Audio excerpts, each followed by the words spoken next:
Hello students, welcome to guidance গুরু চ্যানেলে তোমাদের সকলকে স্বাগত। আশা করি তোমরা প্রত্যেকেই ভালো আছো। তো সন্ধে 7টার সময় আমাদের যে জিকে ক্লাসটা হচ্ছে, মোস্ট এক্সপেক্টেড জিকে ক্লাস 10, এটা হচ্ছে এসএসসি জিডি পরীক্ষার জন্য বর্তমানে এই ক্লাসটা চলছে। তো সন্ধে 7টার সময় এই ক্লাসটা হয়ে থাকে। মাঝে মধ্যে আমাদের কিন্তু একটু পাবলিশ করতে দেরি হচ্ছে, যেমন আজকেও একটু দেরিতে তোমাদের পাবলিশ হচ্ছে। ঠিক আছে, তো সন্ধে 7টার সময়ই সাধারণত আমরা এই ক্লাস তোমাদের দেবো। তো এর আগে আমরা যে ক্লাসগুলো করেছি, এর আগে আমরা এসএসসি জিডি পরীক্ষার জন্য 2021 সালে পরীক্ষায় আসা মোট 63টি শিফটের সমস্ত প্রশ্নোত্তর করেছি। 2023 সালের পরীক্ষা 76টি শিফটের সমস্ত প্রশ্নোত্তর করেছি। বহু স্টুডেন্ট এগুলোর পিডিএফ কালেক্ট করে নিয়েছে। ঠিক আছে, মোট 3095টি প্রশ্ন আছে, বহু স্টুডেন্ট কালেক্ট করেছে। তোমরাও যদি কালেক্ট করতে চাও তাহলে তোমরাও পারবে কালেক্ট করতে। কি করতে হবে দেখো, দুটো ইয়ারের পিডিএফ নিতে হলে এই যে নাম্বার দেখতে পাচ্ছ 8972745454, এটা হচ্ছে আমাদের পেমেন্ট নাম্বার। এই নাম্বারে তোমাদের 2 ইয়ার নিতে গেলে 90 টাকা পেমেন্ট করতে হবে, আর পেমেন্ট করার পর স্ক্রিনশট আমাদের অফিসিয়াল হোয়াটসঅ্যাপ নাম্বারে পাঠিয়ে দিতে হবে। আর যে কোনো 1 ইয়ার নিতে গেলে তোমাকে 45 রুপিস পেমেন্ট করতে হবে। ঠিক আছে, পেমেন্ট করে এই নাম্বার স্ক্রিনশট পাঠিয়ে দাও, আমরা কিছুক্ষণের মধ্যেই তোমাদের পিডিএফটা দিয়ে দেবো। চলো আজকের ক্লাস শুরু করব। তো তোমরা যদি নতুন হয়ে থাকো তাহলে অবশ্যই আমাদের টেলিগ্রাম চ্যানেলে জয়েন করে যাও। আমাদের টেলিগ্রাম চ্যানেলের নাম হচ্ছে গাইডেন্স গুরু অফিসিয়াল, ডেসক্রিপশনে লিঙ্ক দেওয়া থাকবে। এবং বেশি বেশি করে কিন্তু ক্লাসটা তোমরা শেয়ার করো, যেহেতু তোমাদের আর পরীক্ষার বেশি দিন সময় নেই। তাই এই ক্লাসগুলো এরপর আমরা আরও দ্রুত করব এবং বেশি বেশি প্রশ্ন উত্তর তোমাদের কাছে নিয়ে আসার চেষ্টা করব। দেখো 1 নম্বর কি প্রশ্ন আছে। আজকের প্রথম প্রশ্ন দেখো, নিচের কোনটি সিকিম রাজ্যের ঐতিহ্যবাহী নৃত্যশৈলী? দেখো স্ট্যাটিক জিকের থেকে যে প্রশ্নগুলো বেশি আসে সেটাই প্রথমেই হচ্ছে ডান্স থেকে, ফক ডান্স, তারপরেই হচ্ছে ক্লাসিক্যাল ডান্স, তারপরে হচ্ছে বিভিন্ন রাজ্যের উৎসব। ঠিক আছে, এইসব জায়গা থেকে বেশি প্রশ্ন আসে। তো আজ আমরা প্রথমেই যে প্রশ্নটা করছি সেটা হচ্ছে যে সিকিম রাজ্যের ঐতিহ্যবাহী নৃত্যশৈলী। কারেক্ট আনসার কি হবে? চুটকি। চুটকি হচ্ছে সিকিম রাজ্যের ঐতিহ্যবাহী নৃত্যশৈলী। Option 3 is the correct answer. Chutki হবে কারেক্ট আনসার। পরবর্তী প্রশ্নে যাব তার আগে আমরা দেখে নেব যে আর কয়েকটি নৃত্যের নাম আমরা দেখে নেব। সিকিম রাজ্যের কয়েকটি গুরুত্বপূর্ণ নৃত্য দেখে নাও, যেমন হচ্ছে একটা হচ্ছে চু ফাট, লিখে রাখো চু ফাট। 2 নম্বর আরেকটা দেখবো যেটা হচ্ছে মাস্ক ডান্স। কি ডান্স? Mask dance. ঠিক আছে, আরেকটা বেশি প্রশ্ন আছে যেটা মারুনি। দেখো লিখে দিচ্ছি, তোমরা কিন্তু লিখে নাও মারুনি। আরও প্রশ্ন আছে যেমন তামাং। এগুলো সবই হচ্ছে সিকিম রাজ্যের নৃত্য। তারপর হচ্ছে ইয়াক, এগুলো সবই সিকিম রাজ্যের নৃত্য। তারপর চুটকি, চুটকি তো আমি তোমাদের বললামই। তারপর হচ্ছে খুকরি, খুকরিটা কিন্তু বহুবার পরীক্ষায় এসছে। খুকরি, খুকরিটা পরীক্ষায় আসে। তো এগুলো সিকিম রাজ্যের ডান্স। আর সিকিম রাজ্য সম্পর্কে তোমাদের বলি, সিকিম হচ্ছে ভারতের সিকিমের জনসংখ্যা ভারতের সবচেয়ে কম জনসংখ্যাযুক্ত রাজ্য যদি বলা হয় তখন হবে সিকিম। নেক্সট প্রশ্নে চলে যাব। 2 নম্বর প্রশ্ন কি আছে দেখো, স্ট্যাচু অফ ইউনিটি ড্যাশ এ অবস্থিত। স্ট্যাচু অফ ইউনিটি ড্যাশ এ অবস্থিত। কোথায় রয়েছে স্ট্যাচু অফ ইউনিটি? আমরা জানি সর্দার বল্লভভাই প্যাটেলের সম্প্রতি গুজরাটের নর্মদা নদীর তীরে কয়েক বছর আগে একটা মূর্তি স্থাপন করা হয়েছে সর্দার বল্লভভাই প্যাটেলের, সেটাকেই নাম দেওয়া হয়েছে statue of unity. Statue of unity এটা গুজরাতের কেভাডিয়া বলে একটা জায়গা আছে, সেই কেভাডিয়া নামক জায়গাতে এই মূর্তিটাই স্থাপন করা হয়েছে। ঠিক আছে, কেভাডিয়া। আর স্ট্যাচু অফ ইউনিটি সম্পর্কে তোমাদের বলে দিই যে এটা কবে উদ্বোধন করা হলো। অনেক সময় প্রশ্ন থাকতে পারে যে এটা ডিজাইনটা কে করেছে, তখন হবে রাম ভি। এটা ডিজাইনারের যদি প্রশ্ন থাকে তো রাম ভি সুতার ডিজাইন এটার করেছে। ঠিক আছে, এটাই জেনে রাখো 2013 সালে এটা উদ্বোধন করা হয়েছিল। শুরু হয়েছিল 2018 সালে এটা উদ্বোধন করা হয়েছে। নেক্সট চলে যাব। 3 নম্বর প্রশ্ন কি আছে দেখো, ইন্ডিয়ান প্রিমিয়ার লিগের ম্যাচে দুটি মেডেন ওভার করা প্রথম বোলার কে? প্রথম বোলার হিসেবে ইন্ডিয়ান প্রিমিয়ার লিগ অর্থাৎ আইপিএল ম্যাচে পরপর দুটি মেডেন ওভার, আরও অনেকে করেছে কিন্তু এই প্রথম কে করেছে? কি হবে correct answer? Mohammad Siraj is the correct answer. Mohammad Siraj প্রথম বোলার হিসেবে আইপিএলে পরপর দুটি ওভার মেডেন করেছে। এখন প্রশ্ন হচ্ছে যে আইপিএল ওই খেলা কবে শুরু হলো? দেখো আইপিএল শুরু হলো কবে? 2008 সালে। এখনো পর্যন্ত সব থেকে বেশিবার জয়ী হয়েছে সিএসকে 5 বার এবং মুম্বাই ইন্ডিয়ান্স 5 বার। এখানে তোমাদের একটা হোমওয়ার্ক আমি দেব যে লাস্ট যেটা হলো 2023 সালে লাস্ট যে আইপিএলটা হলো সেখানে কোন দল জয়ী হয়েছে? এটা ডু কমেন্ট রাইট নাও, এক্ষুনি তোমরা কমেন্ট করো, এটা আমি তোমাদের হোমওয়ার্ক দিলাম, প্রত্যেকে কমেন্ট বক্সে এটা কমেন্ট করে দাও, ঠিক আছে? 4 নম্বর প্রশ্নে চলে যাবো। দেখো, এন এরা of darkness the British empire in India বইটি কে লিখেছেন? মোস্ট ইম্পর্টেন্ট একটা বই, কে লিখেছেন সেটা বলতে হবে। তোমরা অপশনগুলো দেখো, আর কয়েকটা এই লেখকের আরও কয়েকটা বই তোমাদের নাম বলে দিচ্ছি, তাহলে তোমরা সহজেই তোমরা বুঝতে পারবে যে উত্তরটা কে হতে পারে, ঠিক আছে? দ্য গ্রেট ইন্ডিয়ান নোভেল একটা বই আছে, দ্য গ্রেট ইন্ডিয়ান নোভেল, এই বইটাও পরীক্ষায় আসে, এই বইটাও কিন্তু তিনি লিখেছেন। তারপর আরেকটা বই আছে, why I am a Hindu, I am a Hindu, এই বইটাও পরীক্ষায় আসে, এই বইটাও তিনি লিখেছেন। তারপর আছে, তারপর হচ্ছে রায়ট এ লাভ স্টোরি, রায়ট এ লাভ স্টোরি, এই বইগুলো কিন্তু পরীক্ষায় আসে, এই বইগুলো তিনি লিখেছেন। কারেক্ট আনসার কি হবে? উত্তর হয়ে যাবে শশী থারুর। শশী থারুরের এই 4টি বই মনে রাখবে, আরও বই আছে কিন্তু এই 4টি বই পরীক্ষায় বেশি আসে। এন এরা of darkness, the great Indian novel, why I am a Hindu, riot A love story, ঠিক আছে? পরবর্তী প্রশ্নে চলে যাব। ক্লাস ভালো লাগলে প্রত্যেকে এক্ষুনি লাইক করবে, তোমার বন্ধুদের সাথে কিন্তু বেশি বেশি করে শেয়ার করবে। কিছুদিনের মধ্যেই তোমাদের ডাব্লিউবিপির ভ্যাকেন্সি আসতে চলেছে, আমরা খুব শীঘ্রই ডাব্লিউবিপির ক্লাস তোমাদের চালু করব। 5 নম্বর, গান্ধীজি ড্যাশ সালে আহমেদাবাদে কটন মিল শ্রমিকদের মধ্যে একটি সত্যাগ্রহের আয়োজন করেছিলেন? কটন মিল শ্রমিকদের সঙ্গে একটা সত্যাগ্রহ আয়োজন করেছিলেন গান্ধীজি কবে? সালটা বলতে হবে। তার আগে তোমাদের বলে দিই, এই যে 1915 সাল, এই 1915 সালেই মহাত্মা গান্ধী দক্ষিণ আফ্রিকা থেকে ভারতে ফিরে আসছেন। এই যে 1929 সালে, এই 1929 সালে লাহোর কংগ্রেস অধিবেশন হয়েছিল 1929 সালে, আর লাহোর কংগ্রেস অধিবেশনের সভাপতিত্ব করেছিলেন পণ্ডিত জওহরলাল নেহরু। এই 1921 সালেই হচ্ছে অসহযোগ আন্দোলন শুরু হচ্ছে, তাহলে এখানে বেঁচে থাকলো কে? 1918।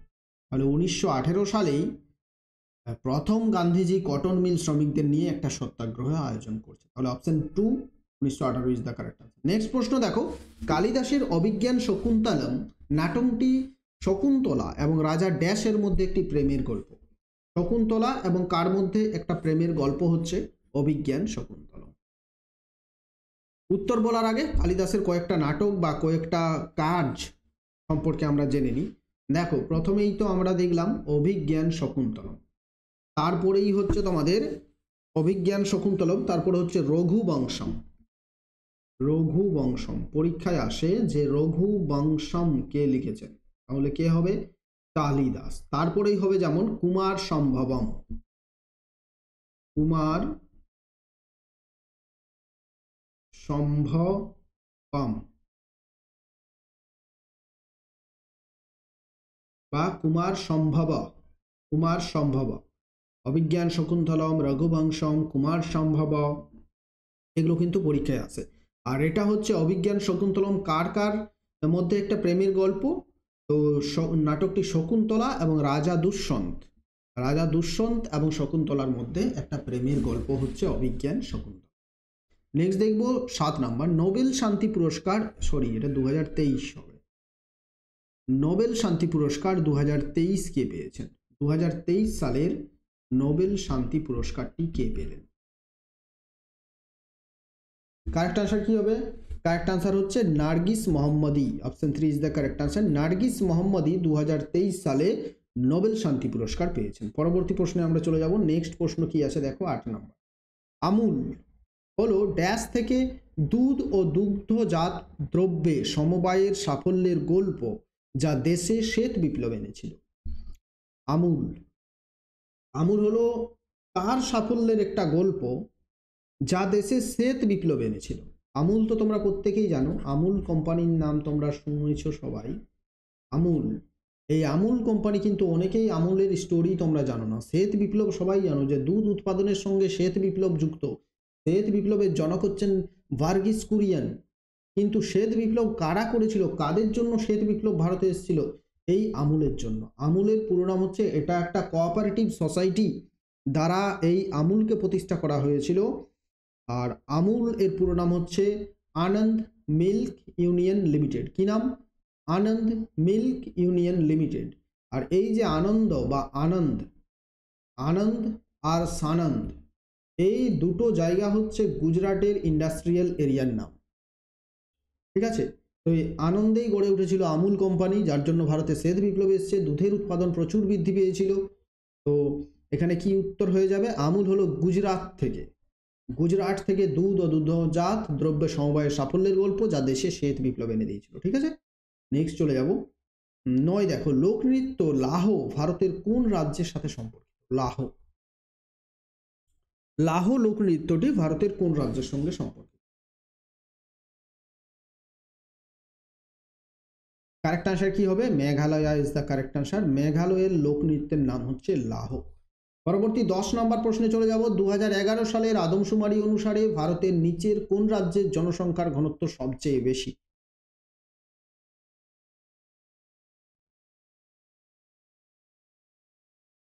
আচ্ছা, আমাদের 7:30 PM রোজ প্রত্যেক দিন সন্ধ্যে 7:30 PM আমাদের এসএসসি জিডি ডাব্লিউবিপি সমস্ত পরীক্ষার জন্য সপ্তাহে 3 দিন ম্যাথ লাইভ ক্লাস আর 3 দিন রিজনিং লাইভ ক্লাস। ক্লাসগুলো প্রত্যেকে কিন্তু অ্যাটেন্ড করো প্রত্যেক দিন। এই ক্লাসগুলো তোমরা যদি অ্যাটেন্ড করো তাহলে কিন্তু তোমাদের ম্যাথ এবং রিজনিংয়ে কোনো রকমের আর সমস্যা থাকবে না। তো প্রত্যেক দিন 7:30 আমাদের ক্লাসটা অ্যাটেন্ড করো। 2011 সালের আদমশুমারি অনুসারে ভারতের কোন রাজ্যের জনসংখ্যার ঘনত্ব?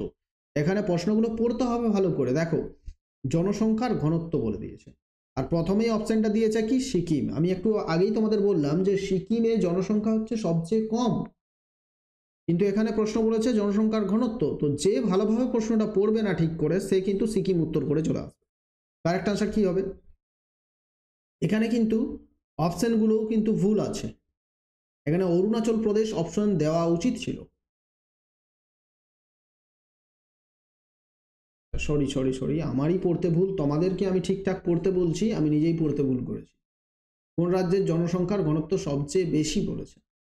সরি, তোমাদেরকে ঠিকঠাক আমি পড়তে বলছি, আমি নিজেই প্রশ্ন ভুল পড়েছি। দেখো, জনসংখ্যার ঘনত্ব সবচেয়ে বেশি বলেছে। ঠিক আছে, কারেক্ট আনসার কি হবে? বিহার। বিহারের জনসংখ্যার ঘনত্ব সবচেয়ে বেশি। আর সবচেয়ে বেশি জনসংখ্যা যদি বলা হয় তখন হবে উত্তরপ্রদেশ। জনসংখ্যার ঘনত্ব সবচেয়ে কম যদি বলা হয় তখন হবে অরুণাচল প্রদেশ। জনসংখ্যার ঘনত্ব সবচেয়ে কম। আর জনসংখ্যা সবচেয়ে কম যদি বলা হয় তখন হবে সিকিম। ঠিক আছে, চলো পরবর্তী 11 নম্বর প্রশ্নে চলে যাব। নিচের কোন তৃণভূমি উত্তর আমেরিকায় বিদ্যমান? উত্তর আমেরিকায় নিম্নের কোন তৃণভূমিটি রয়েছে? তো মোটামুটি আমাদের 7-8টা তৃণভূমির নাম মনে রাখতে হবে, যে তৃণভূমিগুলো কিন্তু সারা বিশ্বে রয়েছে, সারা পৃথিবী জুড়ে রয়েছে 7-8টা তৃণভূমি, সেগুলোর নাম মনে রাখতে হবে। যেমন এখানে বলা হচ্ছে যে কোন তৃণভূমি উত্তর আমেরিকায় বিদ্যমান, এখানে হচ্ছে প্রেইরি। প্রেইরি যে তৃণভূমি, একটা বৃহৎ এলাকা জুড়ে ঘাসের জমি থাকে, সেটাকে তৃণভূমি বলা হয়। প্রেইরি হচ্ছে উত্তর আমেরিকায় তৃণভূমি। তারপর যেমন হচ্ছে এই যে স্টেপটা কোথাকার? এটা হচ্ছে ইউরোপ। ইউরোপ যে তৃণভূমি, ইউরোপ এবং নর্থ এশিয়া, ইউরোপ এবং উত্তর এশিয়ার তৃণভূমি হচ্ছে স্টেপস। তারপর হচ্ছে প্যাম্পাস। প্যাম্পাসটা হচ্ছে কোথাকার? এটা হচ্ছে আর্জেন্টিনার তৃণভূমির নাম হচ্ছে প্যাম্পাস। ঠিক আছে, এরপর হচ্ছে ডাউন্স। ডাউন্সটা কোথাকার? ডাউন্স হচ্ছে অস্ট্রেলিয়ার তৃণভূমির নাম হচ্ছে ডাউন্স। তো পরীক্ষায় বিভিন্ন সময় এগুলো থাকে, তাই মনে রাখতে হবে। তারপর হচ্ছে পুস্টাজ। একটা তৃণভূমি আছে যেটাকে বলা হয় পাস্টেজ বা পুস্টাজ, এটা হচ্ছে হাঙ্গেরির তৃণভূমির নাম হচ্ছে পুস্টাজ। এত ডিটেলসে কিন্তু কেউ পড়াবে না, আমি তোমাদের যতটা ডিটেলসে পড়াই তো শেয়ার করবে তোমরা কিন্তু বেশি বেশি। আর ভেল্ড, একটা প্রশ্ন থাকে যে ভেল্ড কোথাকার? এটা হচ্ছে সাউথ আফ্রিকার তৃণভূমির নাম হচ্ছে ভেল্ড। ঠিক আছে, আর হচ্ছে ক্যান্টারবেরি। ক্যান্টারবারিটা কোথাকার? এটা হচ্ছে নিউজিল্যান্ডের তৃণভূমির নাম হচ্ছে ক্যান্টারবেরি। ঠিক আছে, এতগুলো মনে রাখতে হবে। 12 নম্বর প্রশ্নে চলে যাব আমরা। সংসদের কক্ষে পাশ হওয়ার পর প্রতিটি বিল হয় এককভাবে বা যৌথ সভায় তার সম্মতির জন্য ড্যাশের কাছে পাশ করা হয়। সহজ প্রশ্ন, উত্তর আমি সবার কাছে এটা আশা করি সবাই এই উত্তরটা পারবে। সংসদের পক্ষে পাশ হওয়ার পর প্রতিটি বিল, সংসদে যখনই বিল পাশ হয়ে গেল, ধরো লোকসভায় বিল পাশ হলো, সেই বিল রাজ্যসভাতেও পাশ হলো, এরপর সেই বিলটাকে যখন আইনে পরিণত করতে হবে, সেটাকে অ্যাক্টে রূপান্তরিত করতে হবে। কিভাবে অ্যাক্টে রূপান্তরিত হবে? সেটাতে রাষ্ট্রপতির স্বাক্ষর লাগবে। উত্তর কি হবে? রাষ্ট্রপতি এর কাছে পেশ করা হবে। যখনই বিল লোকসভায় রাজ্যসভায় পাশ হলো, সেই বিল যখনই রাষ্ট্রপতি সই করবেন, তখনই সেই বিলটি আইনে পরিণত হবে। 13 নম্বর প্রশ্ন কি আছে দেখো, ড্যাশ নদী পীরপাঞ্জাল পর্বতশ্রেণীর সমান্তরালে উত্তর পশ্চিম দিকে প্রবাহিত হয়েছে এবং কিশওয়াদের কাছে পর্বতশ্রেণীকে কেটেছে। কোন নদীটা? কোন নদী বলো? পীরপাঞ্জাল পর্বতশ্রেণীর সমান্তরালে এই নদী প্রবাহিত হয়েছে, উত্তর পশ্চিম দিকে প্রবাহিত হয়েছে, কিশওয়াদের কাছে পর্বতশ্রেণীকে কেটেছে। কারেক্ট আনসার হবে চেনাব নদী। চেনাব নদী, ঠিক আছে। Option 2 Chenab is the correct answer. Chenab নদীর উৎপত্তি হয়েছে কোথায় জেনে রাখো প্রত্যেকেই তোমরা, এটা বারালাচালা পাস, বারালাচালা পাসে এই নদীর উৎপত্তি লাভ করেছে। এই নদী ভারত এবং পাকিস্তান দুটো দেশে প্রবাহিত হয়েছে, ঠিক আছে। 14 নম্বর প্রশ্নে চলে যাব, পাকা রাস্তা নির্মাণের জন্য কোন পেট্রোলিয়ামের পণ্য ব্যবহার করা হয়?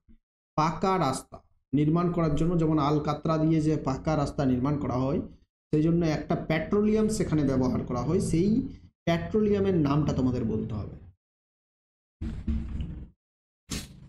কি হবে কারেক্ট আনসার?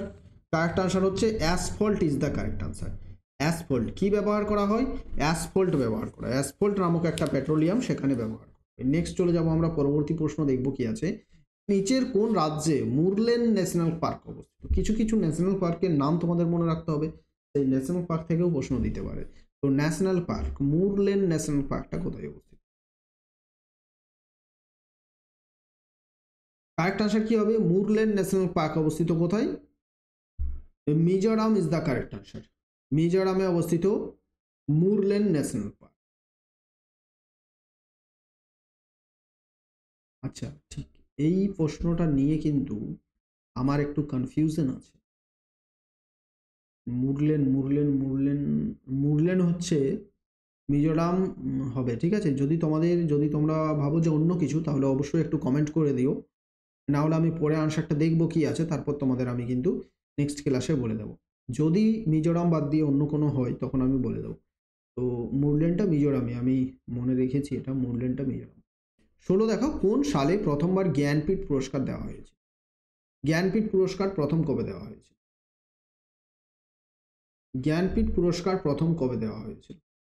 জ্ঞানপীঠ পুরস্কার লিটারেচারের ক্ষেত্রে দেওয়া হয়ে থাকে, সাহিত্যে জ্ঞানপীঠ পুরস্কার দেওয়া হয়। এটা 1965 সালে ভারতে প্রথম জ্ঞানপীঠ পুরস্কার দেওয়া হয়েছিল। লাস্ট জ্ঞানপীঠ পুরস্কার 2022-এরটা দেওয়া হলো 2023 সালে। এটাই হচ্ছে লাস্ট জ্ঞানপীঠ পুরস্কার, এবং লাস্ট পেয়েছেন কে? দামোদর মৌজো।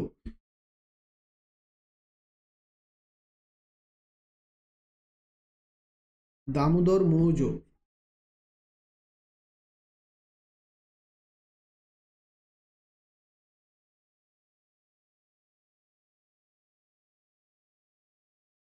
দামোদর মৌজো তিনি লাস্ট জ্ঞানপীঠ পুরস্কার পেয়েছেন, ঠিক আছে। জ্ঞানপীঠ পুরস্কার স্বরূপ আগে 11 লক্ষ টাকা দেওয়া হতো, এখন কিন্তু সেটা 17 লক্ষ টাকা দেওয়া হচ্ছে।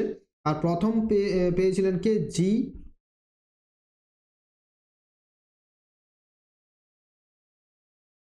জি শঙ্কর কুরুপ। জি শঙ্কর কুরুপ প্রথম জ্ঞানপীঠ পুরস্কার পেয়েছিলেন।